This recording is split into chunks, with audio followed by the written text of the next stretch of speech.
MP board के कक्षा 10वीं के सभी विद्यार्थियों, आपको बिल्कुल चिंता नहीं करनी है। आपका जो 1 मार्च का एकदम रियल पेपर यहां पर आ चुका है, किसी को पैसे देने की कोई आवश्यकता नहीं है, एकदम फ्री पूरा सॉल्यूशन दे रहा हूं। चलिए तो बिना किसी देरी के वीडियो को स्टार्ट करते हैं। तुलसीदास की जो रचना है वो कौन सी? रामचरितमानस। दंतुरित मुस्कान किस कवि की रचना है? नागार्जुन की। ठीक है, चलिए इसके बाद में अगला देखते हैं। पूरी चीजें अच्छे से एक्सप्लेन करूंगा, भले ही समय लगे, कम समय में ही उपलब्ध कराऊंगा। वैसे तो जीवन का जो समग्र चित्रण है वो किसमें होता है? महाकाव्य में।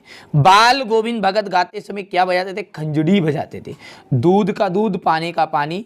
ठीक है, इसका क्या अर्थ है? सही न्याय। मैं क्यों लिखता हूं, इसके लेखक का नाम बताना है तो अज्ञ जी है। ठीक है, चलिए इसके बाद में रिक्त स्थान। बिहारी के रीतिकाल के प्रमुख कवियों में से एक है। श्रृंगार रस का जो स्थायी भाव है वो रति है। अन्योक्ति अलंकार जो है अप्रस्तुत कथन के द्वारा प्रस्तुत कथन का बोध कराया जाता है। बाल गोविंद भगत कबीर के पद गाया करते थे। अर्थ के आधार पर जो वाक्य वो 8 प्रकार के होंगे। भोलानाथ का जो असली नाम है वो हो जाएगा तारकेश्वर नाथ। भवानी प्रसाद मिश्र, यदि हम बात करें भवानी प्रसाद मिश्र की तो आप नई कविता लिखिएगा। काव्य की आत्मा, ठीक है, रस हो गया। और कई अंकों वाली रचना नाटक। लेखक यशपाल की जो आदत है वो थी आपकी निठुल्ले बैठे रहने की। और जो लोग ईश्वर पर विश्वास करता है उसके पाप धुल जाते हैं। और धर्म चक्र घुमाने से इसका जाएगा आज। ठीक है, जो ईश्वर पर विश्वास करते हैं वो हो जाएगा आस्तिक, और धर्म चक्र घुमाने से पाप धुलते हैं। ठीक है, चलिए इसके बाद है एक वाक्य में उत्तर, जो कि 6 नंबर का रहेगा और चौथे क्वेश्चन में रहने वाला है। रीतिकालीन काव्य का जो मुख्य विषय कौन सा है? श्रृंगार वर्णन। स्थायी भाव को जागाने वाले तथा उद्दीपित करने वाले का कारण क्या कहलाता है? विभाव। मानव संस्कृति किस प्रकार की है? अविभाज्य। हाथ मलना का क्या अर्थ है? पछतावा करना। यथाशक्ति में कौन सा समास है? अव्ययी भाव समास। मधु कांकेरिया में कौन सी रचना आपके पाठ्यक्रम में? साना साना हाथ जोड़ी। सत्य सत्य है। प्रगतिवादी काव्य का मुख्य विषय शोषण के प्रति विद्रोह है, सत्य हो गया है। वीर रस का स्थायी भाव क्रोध है, गलत हो गया है। नेताजी की जो मूर्ति है वो कस्बे के चौराहे पर लगी थी, बिल्कुल सत्य है। भाववाच्य में क्रिया कर्म के अनुसार होती है, असत्य हो गई है। मैया ने हल्दी पीसकर भोलानाथ के घावों पर थोपी, सत्य हो गई।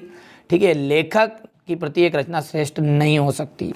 ठीक है, क्योंकि लेखक जो रचना है वो गद्दी की कसौटी है। ठीक है, जैसे बोलते हैं ना प्रश्न है, इसी तरह। अब देखिए क्वेश्चन नंबर 6 का स्क्रीनशॉट लीजिए। क्वेश्चन नंबर 7 और क्वेश्चन नंबर 8 को ध्यान से पढ़िए। रीतिकालीन काव्य को कितनी काव्य धाराओं में विभाजित किया गया है? प्रयोगवादी काव्य की विशेषताएं संक्षेप में बताना है।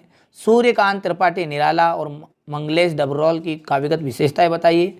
2 रचनाएं काव्य और काव्यगत विशेषता।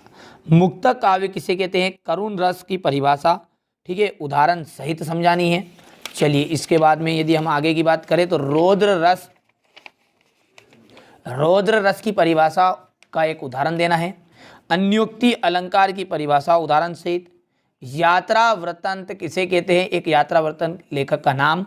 संस्मरण की परिभाषा लिखिए, प्रसिद्ध संस्मरण के लेखक का नाम लिखना है। ठीक है, इसके बाद क्वेश्चन नंबर 13 है, ये क्वेश्चन नंबर 14, 15, ठीक है, 16 है। ठीक है, ये देखिए आपको अच्छे अंक प्राप्त कराना ही हमारा उद्देश्य, और इसी उद्देश्य से हम कार्य भी कर रहे हैं। ये हो गया आपका संदर्भ प्रसंग व्याख्या का। ठीक है, क्वेश्चन नंबर 19 है। ये क्वेश्चन नंबर 20 में आपको विज्ञापन देना है। और यदि हम बात करें क्वेश्चन नंबर 21 की तो ये देखिए क्वेश्चन नंबर 21, क्वेश्चन नंबर 21 का अथवा है।